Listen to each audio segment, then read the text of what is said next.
খবর শুনবেন এখন বিস্তারিত কাল নাগিনী। আজকের খবরের রিপোর্টার হচ্ছে আমাদের আছাদ স্যার আসাদুল জামাল আছাদ। টাঙ্গাইলের সখীপুর বাজারে একটি সিমেন্ট বোঝাই ট্রাক উল্টে যাওয়ার ঘটনায় ব্যাপক যানজটের সৃষ্টি হয়েছে।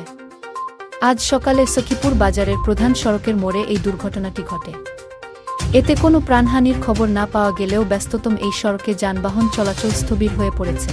দুর্ঘটনার বিবরণ: প্রত্যক্ষদর্শীরা জানান, দ্রুতগামী একটি সিমেন্ট বোঝাই ট্রাক মোড় ঘোরার সময় নিয়ন্ত্রণ হারিয়ে রাস্তার মাঝখানে উল্টে যায়। ট্রাকটি আড়াআড়িভাবে পড়ে থাকায় রাস্তার দুই পাশে শত শত যানবাহন আটকে পড়ে। খবর পেয়ে দ্রুত ঘটনাস্থলে পৌঁছায় স্থানীয় পুলিশ প্রশাসন, যাত্রী ও জনদুর্ভোগ। দুর্ঘটনার ফলে সখীপুর ঢাকা এবং সখীপুর টাঙ্গাইল রোডে দীর্ঘ যানজটের সৃষ্টি হয়েছে।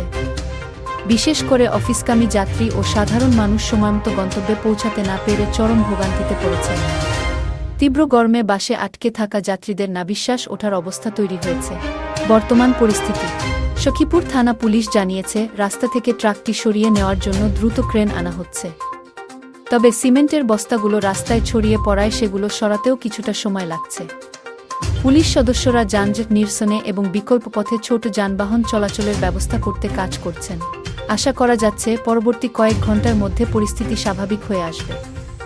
তবে চালকদের সতর্কতার সাথে গাড়ি চালানোর জন্য প্রশাসনের পক্ষ থেকে অনুরোধ জানানো হয়েছে। রিপোর্টার আশা।